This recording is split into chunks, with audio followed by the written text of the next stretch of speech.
And finally, we've just published the results of the census that said 1 in 5 people in Harlow are non-UK born. And so in many ways your church is a celebration of the sort of global village that Harlow has become, isn't it? My church is a little Harlow. This is every week I just see the real picture of Harlow. Beautiful, colourful people who accept each other, try to live together, have the same roots, sort of the same roots, and it is beautiful to be in Harlow. Beautiful. Because you teach biology, yep. But I also know you from music. So, yep. Where was music in your life from early stage? Very early, very early. I was 4 years old when my dad dragged me along to a piano teacher who initially, at 3 years old, wasn't going to have me because my feet didn't reach the pedals. But at 4 years old, he had to, because I literally just, any tune you played to me, I would just play it. I hear it, I play it. So was it early on, was it classical or was it traditional? It was then 6 years of classical piano lessons, then 3 years of jazz, rock style piano lessons, moved over into a bit of classical singing, changed that into more musical theatre and jazz style singing, followed by various escapades to musical theatre workshops in Hamburg and literally music travels as well to Bulgaria, various places to just be on stage and have a bit of fun. That's kind of the two sides of me. And a large family. Youngest of 9, me. Yeah. And here we are in 2022, but you say, right, your parents were born in the 19th century? Well, 1896, both of them, yes. So you talk about being hungry. I mean, your parents were only born 40, 50 years after the famine where 1 million people died. So that element you brought in of hunger, it was a big factor in Irish history. Well, that's right. And I think that I should treasure every day I'm alive. When I think back on it, my family got through the famine.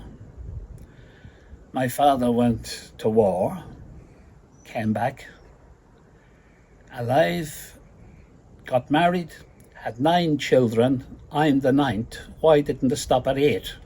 And so I think to myself, you're a very lucky guy to be here at all. Alan Price, where are you from? South Wales, in a small town in South Wales. I'll tell you, but I suspect nobody else will be able to pronounce it. Pontlanfraith. Yes. What's the population, or what was it when you were there? Well, it's a very small town. I would imagine about 3,000. But it's in the South Wales valleys, the mining valleys. So there are lots of towns around, which is the local community. But they're all towns, all of about 2,000 or 3,000. But they've all been full of miners, working miners.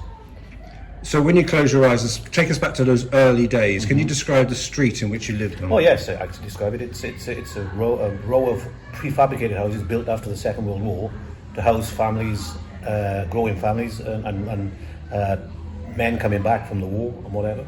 So it's a it's called Printe, 30 houses, 30 prefabs, and everybody knew everybody else. And I think I made the King's Lynn comment I've just made when I was in a pub in Gibraltar, and a man I was chatting to then said, yeah, but you can have about 5 different people of faiths all walking down the street, unhindered, unmolested. So we'll swap your King's Lynn for religious tolerance. Yeah, Gibraltar is exactly that. I mean, there's an intermingling of cultures and religions.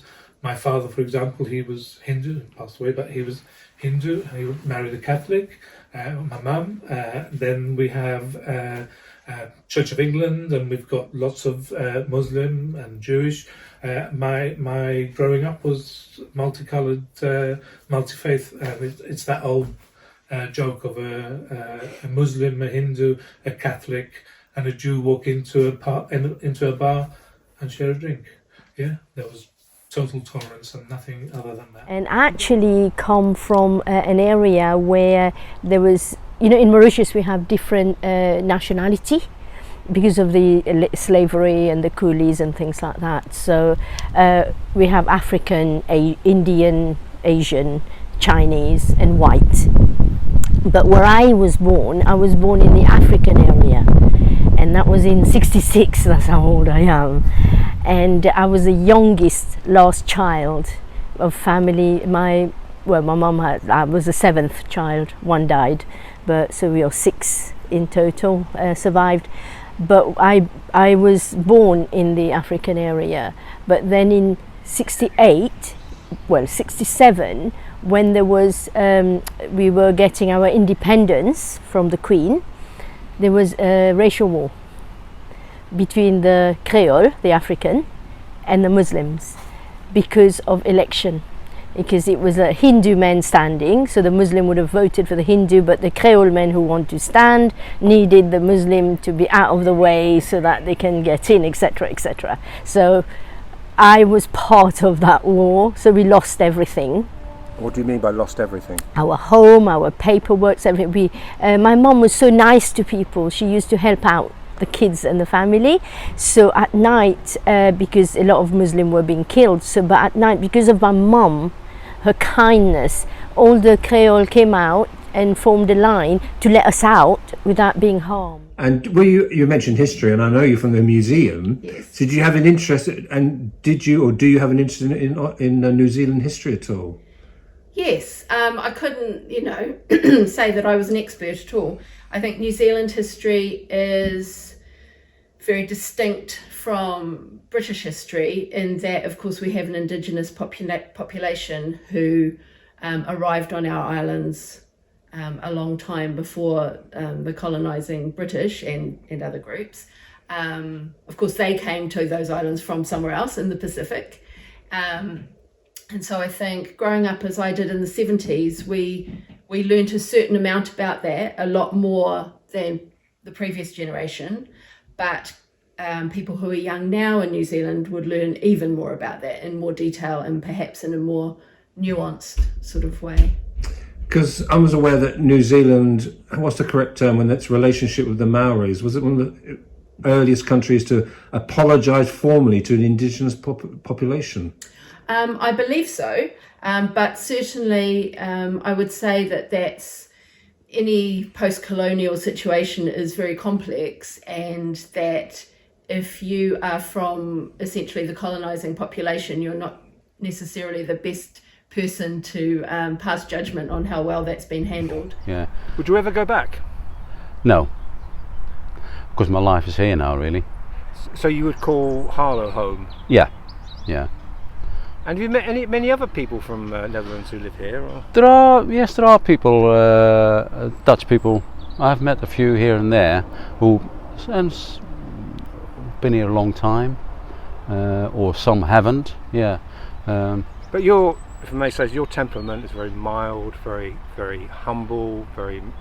Would you say you're typical in that way, or are you just you? I think it's just me, but I think the Dutch are very liberal. I think it's my attitude as well a bit. It's a very liberal country, Holland. So it's probably a bit in the nature of the Dutch. So you say you're a natural Dutchman? I think so. Yeah. What is it? Is this something you have with you that is Hungarian? Please explain. This is very, very Hungarian. My grandma made it for me, bless her, before she passed away. She always used to sit in the garden and just keep going with her little flowers. This is very traditional in Hungary. They used to make little smaller ones as a decoration. So I always put it up in Easter. We put it on the table with all the traditional food all around. We used to go to the church, and these are lovely memories. And what was the name of your first school? The first school that I went to, which was just out the road from where we live, was called Balbo Elementary. They had to change it, however, for various reasons, because of the person who they named it after, who was a general who flew over the area in World War II. And we figured we'd probably best change that, so it's now called Riverside Elementary. So is that sort of, what did the general do wrong? Was he not helping out? He was an Italian general, General Italo Balbo, I believe. So there are certain connotations with that. I'm not entirely sure why they named it that to begin with, but I'm okay with the fact that they changed it to Riverside Elementary, which is good because the river's just up the street from it. Do you think you'll ever go back? Well, I do. What about my like now how to calm down. You know, when I go coming up to Bogdan to my for one day, I don't feel like I just come back to Harlow, you know. Wait until the moment to come to come back to Harlow. You know, when I get to Harlow, that's my place, you know. Eugenie Harvey, where are you from? I'm originally from Sydney, Australia. As we can see from the map behind you. So where specifically in Sydney? I grew up in a little place in a suburb called Epping, and it's funny, very unimaginatively, I lived in Epping, in Gloucester Road, around the corner was Dorset Street, you came up Cheltenham Avenue, Norfolk Road, so clearly when they were doing the town planning where I grew up in Sydney, they were harking back very deliberately to England. So we'll come back here to a minute. So whenever you moved here when you found there was a place called Epping, did you go, yeah? I couldn't believe it. I couldn't believe I grew up in Epping and I now live 20 minutes away from Epping. And I used to play music back in school, clarinet, and that's what we used to do with the people I used to play music together with. That's what we just got together and did our thing. Why the clarinet? It was a bit of a funny one because I actually originally wanted to play the piano, but I've been told my fingers weren't too, long enough for it, and I've been suggested to start clarinet by my singing teacher, and yeah, it's just happened after that, really. And how long did you play the clarinet for? I can still play it, but back then I would say I was about 9 or 10 when I started, I would say. And I also go into the school band as well, and I stopped playing when I moved out, really, about 16, 17. So. And I can't help, we are in the Crown pub, yep, which you are, the landlord, the landlord, and we are surrounded by pictures of the Celtic Football Club. Do you remember the first game you went to? I do, yes, I do. It was against Clyde, and we won 5-0. I would have been about 6, so the beginning of the season. My cousin, who emigrated to Canada, always used to take me to the games, and whenever he came back, he always took me to the games. My mum wasn't quite so keen because it's hard to translate down here, but in central Scotland, when I was growing up, there still is a bitter divide between Catholics and Protestants, or Catholic heritage and Protestant heritage, Irish heritage and non-Irish heritage. It still exists to a large extent. It was quite rife in my day. My mum didn't like me going out with a Celtic shirt on in case something happened. She was always like, oh. So I used to have to hide my Celtic scarf up the road and go out promising that I'd have no colours on and I would stay out of trouble. But of course, I am originally from the Ashanti region, which is the Royal Kingdom. All right, so tell us a little bit about your dad in the army or the military. What was that like in the barracks? Yeah, absolutely beautiful. I mean, in the barracks growing up, everyone was your family member, everyone was a neighbor, everyone was a friend. We didn't grow up like knowing different this is a different home or something like that. All my life was in the barracks. It was lovely, it was beautiful. You could eat in anybody's house without thinking. Was it strict? Very strict when obviously you're coming in, but when you're in, you kind of get used to it. And I think our friends and that who used to sneak into camp were like, oh gosh, she lives in Birmingham, so. But did people think that you're almost like you might be in the military, that the family life, or you weren't marching up and down the square, as a family, were you? No, but I mean, it was brilliant. But it was, when you're in, because the barracks, I lived in Birmingham, which was in Accra, but my dad was in the Air Force, one of the helicopter engineers, but he came into the army through sports. He was a very, a sports champion from secondary school. So you mentioned your house, so describe the house you were brought up in. Oh my goodness. 2 up, 2 down, built late 1800s in Victorian times. Concrete backyard out the back, outside toilet. Mum called it a scullery rather than a kitchen, a tiny, that's probably 6x4 or something like that.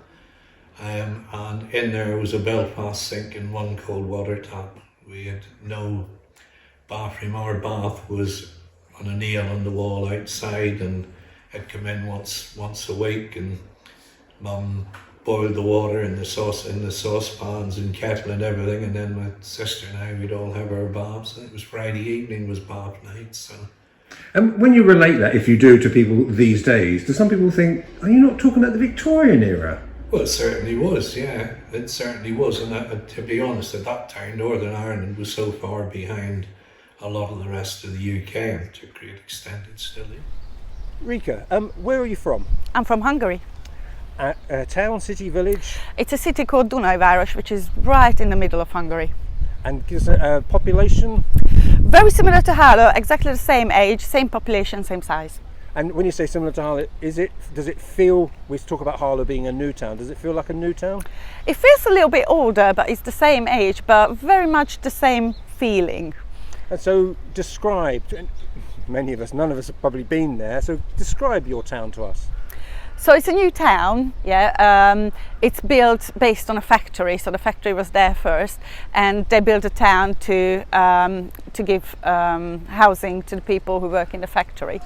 So if we went to your house, is there anything in your house that somebody would say, Zimbabwean lives here? Flag?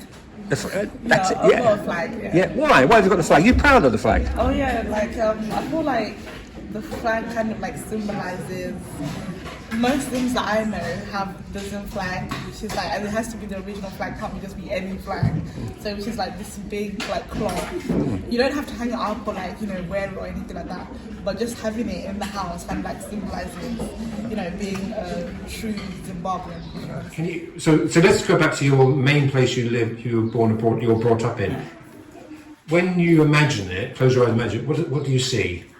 Sea, sunshine, loads of fishermen fishing, and I can remember going our we, and this sounds terrible, and I really should not be saying, we had people working for us. So when they went to the market, I used to say to my mum, can I go with them? Because usually we're not allowed to. And I used to go to the market with them. And so I used to see all the fish, all the produce that farmers used to come and to the stalls were beautifully done up. All the colours under the sun. And I'm thinking, my gosh, this is just amazing. But I couldn't stand the smell of fish and meat. Shocking smell of fish and meat. So immediately Iran. When we talk about, that was the country of your birth, isn't it? Yes, that's correct. So when I say the word Iran and those 19 years, what images come to mind about those 19 years? The most beautiful images ever, probably because it was the past, it was place of my birth. I'm a Baha'i, is where my faith has come from. So my love to Iran and the memories I have from Iran is the combination of my birthplace and where the birthplace of my faith was. I had beautiful childhood. We have a beautiful country. The weather is amazing. You get 4 seasons a day. People are very nice. Iranians are very nice, very warm, very kind and hospitable people. And the food is amazing. If you haven't tried it, you must try Persian food. And the scenery and the culture is so rich that it's genuinely one of the cradles of civilization. I grew up in the city, yes. So describe the home that you were brought up in. Who was there? Was it a flat or a house? Or? Those years, talking about 70s, I'm 57 this year, and everything was so natural, so different than now. Even though it was a big city, but it was still growing up, still getting large, and lots of developments going on. During that time, we had a lovely area called Yeni Mahalle, means new town, and those houses in the town was built for civil servants, a bit like Harlow actually, when you think. Yeah, I'm actually when I was born in 1958. So that time is our house is not like a building, is a normal house with built with for tree and those sort of things. They build it is not like a brick, not like a brick. Is and also is top in there put tin. Is tin? Yeah. So this is the I bought for that house, and it actually that time is very good time. I'm feeling, and we enjoy that time a lot because we are playing football, we are playing cricket, and slowly cricket is coming later, but slowly that time we are most of us playing in football. So tell me about Kolkata. Is a big city. Yes, it was a capital of whole of India, and then it moved to Delhi. And so, tell me about growing up. Were you in the heart of the city? It's quite a large city. As you know, it's called City of Joy, and I grew up there. I stayed there for almost 31 years. Then I came here. Yeah, it's a proper, very busy city. So, did you live in an apartment, a house, a flat? It was a flat. Yeah, it's a flat, like 6 flats, a twin structure. 6 flats. Yeah. And what about education? How was school? It's a public school. All 3 brothers went to the same public school. Education was almost free, almost, yeah. And 2 sisters, they also went to public school. So 5. Mumbai is a very fascinating city. I think when you hear Bollywood, that's where it comes from. It's a city which never sleeps, and it's one of the most beautiful cities in India, basically. And this, tell me about growing up in Mumbai. Tell me about home life and school life. Growing up in Mumbai was very interesting. We lived in flats, so we never had houses, but we had a very much like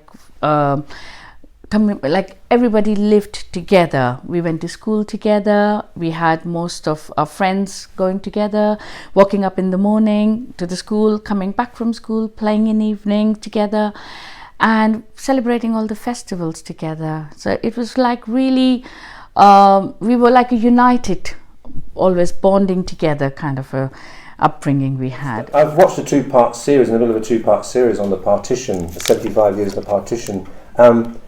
Is it really complicated or really simple, but that doesn't make the story any easier?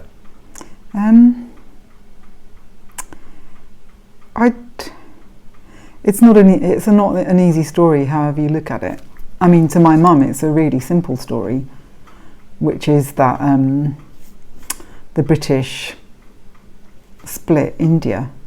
And when I think I might have said to you before, when I was asking my mum about partition, and said, "So Mum, how did you feel about leaving Pakistan?" And she said to me, "Sami, I didn't leave Pakistan, I left India."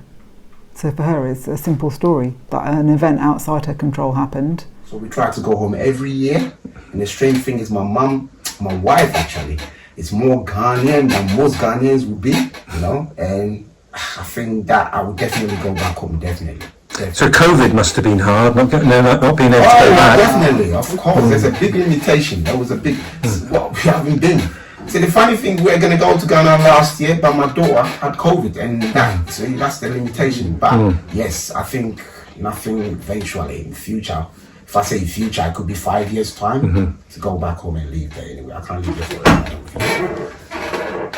Yeah, Ghana will always, as the others have said, Ghana will always be home. But luckily, I just came back from Ghana, so yeah. And how are you treated when you go home? Describe the house you lived in. Describe that for me. Actually, I've been back there recently, and it was really sad to see it. But I grew up in a tiny little house, so it had 2 bedrooms that came straight out onto the living room, and then there was a kitchen built to the side of it. After a couple of years, there was 4 children. So we had 2 bunk beds. And then my dad made a split in the living room, so my brother could have a room to himself, and the 3 girls shared a room. And then they built on a kitchen and a bathroom many years. I mean, I was probably about 10, I suppose, when that happened. How would you, because of the Jewish, the Team GB Maccabi goes, how do you identify yourself, Sally? As a British national who is Jewish. I was always brought up to appreciate and understand that I was Jewish myself. Both of my parents are Jewish. Someone once said to me, you should never deny your heritage, and I think there can be a lot of pressure to conform to different things and maybe deny your background to a certain extent through criticism or people not understanding. So if anybody, discrimination. So if anybody has ever asked me, or if there's ever a form that I fill out, I'm always Jewish. Firstly, you both identify as British Jews. Would that be correct? Yeah. And was your first visit to Israel? It was, yeah. It's So the first time. Was that? What did you?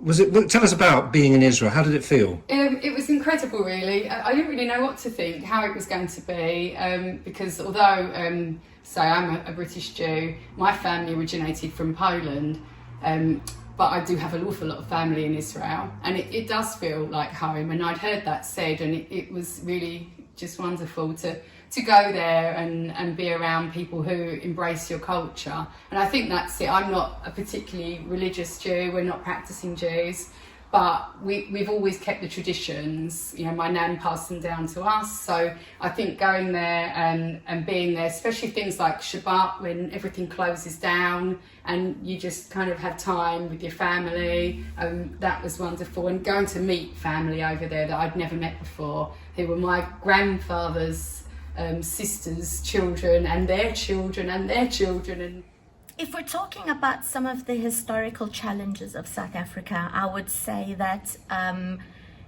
depending on who you were as a young person, you were probably very young person, you were oblivious to, what was going on.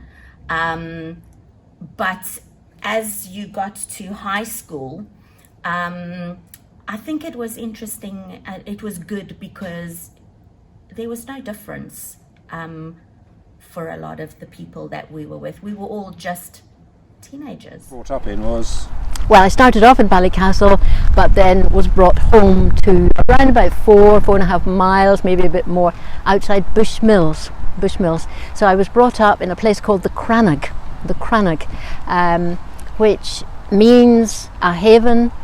And in olden times, a crannog was sometimes a single home, or it could have been several, often built out into a loch or lake, a kind of dwelling place, but which offered strength and defence to the people who lived there. And sometimes there were animals within these homes, and their fires would go up through the roof. So the crannog is probably an indication that there was something like that there, but a long time ago. So Bushmills, what's the population of Bushmills? I'm not too sure what it is now, but it's not terribly big. 10,000, 20,000? Probably, I don't know, let's say 20. 20 is probably not quite that. But the name will spring up to a lot of people. Bushmills, whiskey. The oldest distillery in the world. And that's only one of the things that makes Bushmills a bit of an attraction and fairly famous throughout the world. Definitely more freedom, because I remember even at the age of 8 I was allowed to walk to school by myself, which was about 20 minutes walk, so it wasn't just down the road, but you felt safe to let your child walk to school. And my summer holidays was mostly going on a bike rides with my friends through the forest and the villages and the countryside. So I think it was more calmer and more back to nature. That's what I think. It's like when I think about my childhood, it's more nature. Connie, she describes herself as Anglo-Italian. She's second generation. I'm second generation Anglo-Irish, etc. How do you describe yourself? Nigerian British or British Nigerian. I don't know because Sounds like you never really thought about it. No, I never really thought about it. But yeah, but I speak like an Englishman, and sometimes I think like a Nigerian. So I'm a bit of both. I'm a bit of both. But, and where's home? Where's home? Finally. Well, home is where the memory is compass. So wherever the compass is pointing, and my compass has, let's say, it's fork spiked, and it's pointing in two different directions. One England and the other Nigeria. You know, and because they could not find the answer to what had happened to me, they tried, you know, witchcraft. The witch doctors could not cure me. They tried, you know, religion could not cure me. Therefore they said, we think this is a big curse from God, and because of that we do not want her. So that's really, they were hostile, and you know, they sort of like, they did not want us to be in the village because they thought the curse that was on me would be spread to, you know, every other young child. A couple of things. First, after 37 interviews, the first time witchcraft has been mentioned. It's quite a scary word to some people, but was that just traditional? Explain a bit about witchcraft. You know, witchcraft is where people believe in different supernatural beings. You know, like in this village that I was born, you know, the village that I came from, we had people who were traditionalists, people who would sort of like go and pray to different gods. And we had those ones who believed in Christianity, and then we had the Muslims. So these were like the three groups that were going on. And because I was born in a, you know, when I was born, my father was a Christian, then my grandmother had become a Christian after converting from Islam. So being in a Christian home, they believed that they would take me to church and I would get cured. Pasquale, firstly, where are you from? I'm a place in Italy called Avellino, a town of about 100,000 people.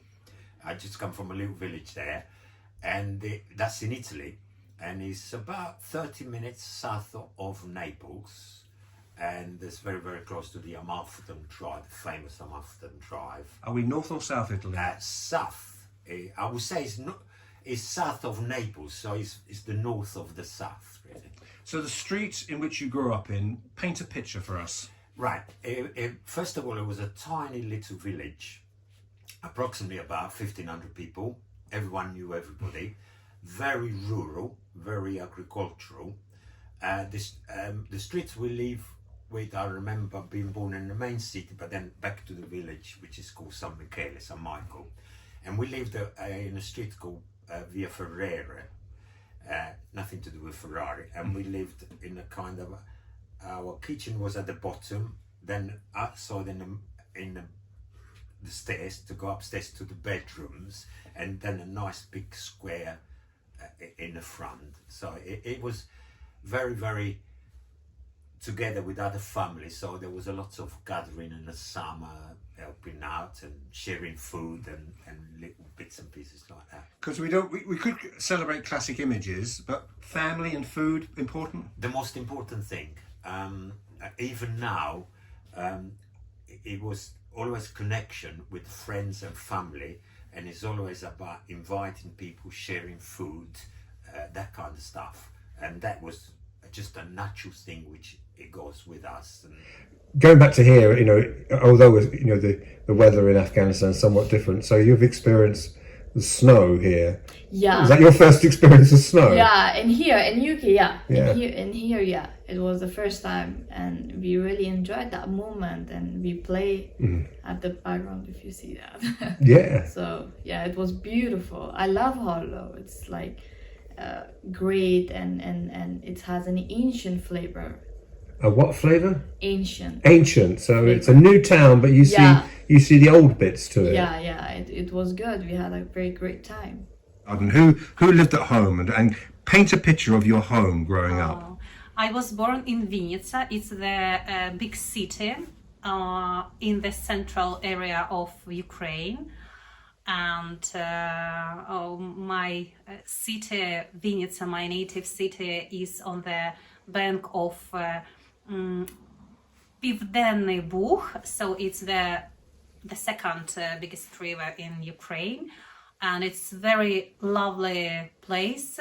One day, leaving everything, just like that, and he was like, we will try, we will go at the airport. And we went to the airport. We spent like 2 days on the road waiting for our turn to, if someone comes and see my father's passport and the family, if he can take the family. And as I said, it was 2 days and 2 nights we spent on the road. And the airport was not as you are imagining, like the airport situation who would seeing the passport and the luggages. So we had only backpacks, and we had like 2 pairs of dress and clothes.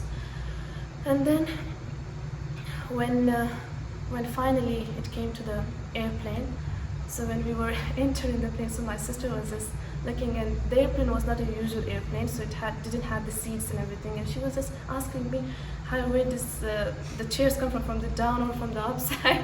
I was like, there's no chairs, you're gonna sit on the ground. If we went to your house, apart from the mustard, is there anything in your house and somebody went in when a Polish person lives here? Our door is always open for anyone, for our neighbors, our friends. We very often, do little gets-togethers. You would probably see in the fridge a lot of smoked meat.